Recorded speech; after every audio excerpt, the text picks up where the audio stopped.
Good morning, students. As you know that I'm your teacher, English teacher Renu Tamboli from Lyall Public School. So today we are going to start chapter number 4 in our English 1 subject. कौन सा chapter? Chapter number 4. Name क्या है इस chapter का? Chapter का name है the elephant's nose. It's a very interesting chapter. It's not just a chapter, it's a story about a elephant. It's a story about an elephant. ये एक elephant की story है. इसमें क्या है बेटा, देखो, first of all let me tell you about little bit a story और समरी ऑफ दिस चैप्टर. क्या समरी है इस चैप्टर की, क्या स्टोरी है इसमें? क्या है, एक छोटा सा एक स्मॉल क्यूरियस एलिफेंट है इस चैप्टर में.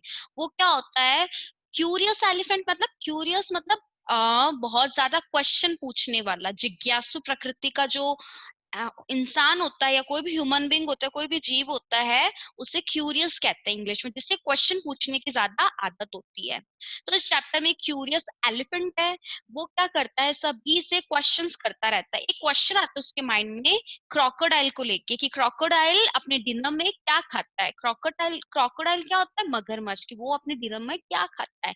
अब आपको पता है क्रोकोडाइल तो इतना डेंजर होता है एनिमल, तो सारे जो भी थे फॉरेस्ट के लोग, जो भी एनिमल्स थे, वो उसे कोई रिस्पॉन्स नहीं देते हैं.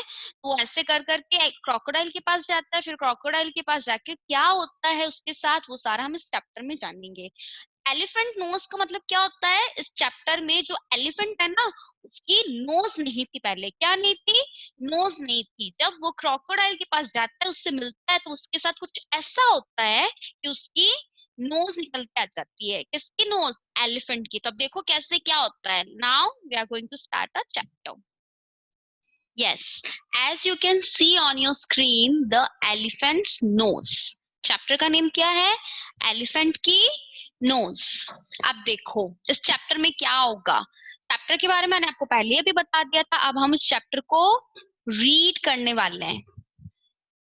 यस, देखो. There was a time when the elephant's nose was no bigger than a boot. मतलब एक समय की बात है जब एलिफेंट्स होते थे ना, हाथी, उनकी नोज ज्यादा बड़ी नहीं होती थी देन अ बूट. मतलब बूट मतलब एक छोटी सी रहती थी ऐसे. इतनी लंबी वो सूंड निकली हुई होती है ना एलिफेंट की, वैसे लॉन्ग नहीं थी उनकी नोज. कैसे थी? बूट मतलब छोटी सी ऐसे चिपकी हुई सी नोज थी.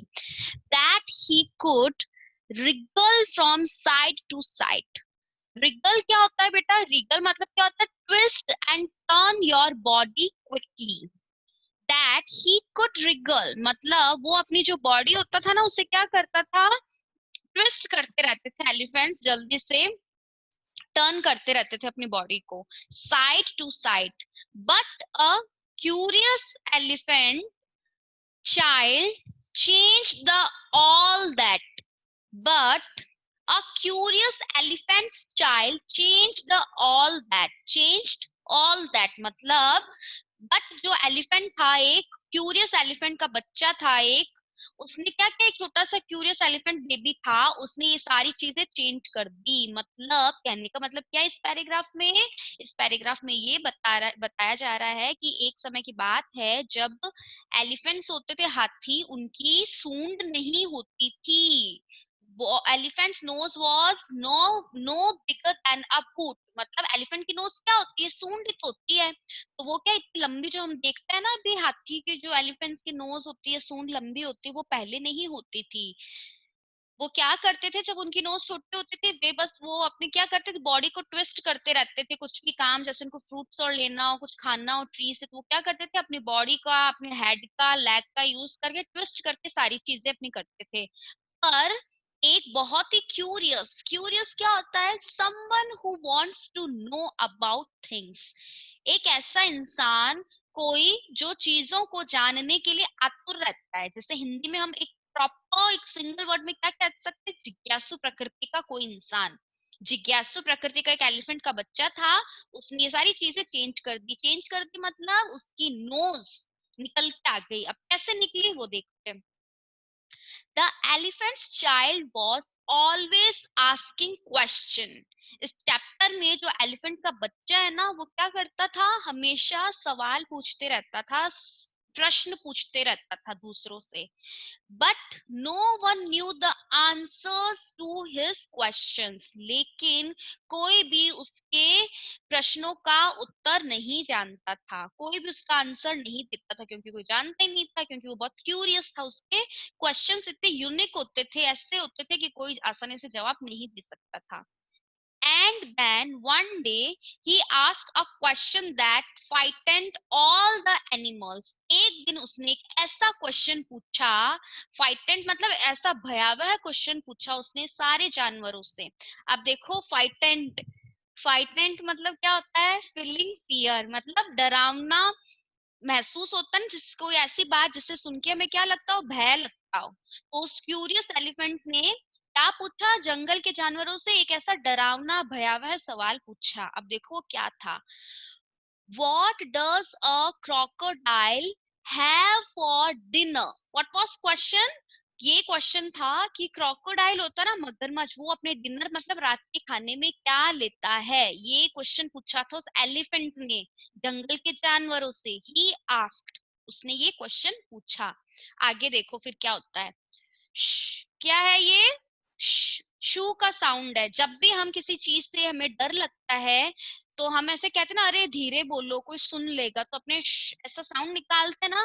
तो जानवरों ने ऐसा बोला एक बार ऐसे कि तुम धीरे बोलो करके, said all the animals, animals ने ये साउंड निकाला।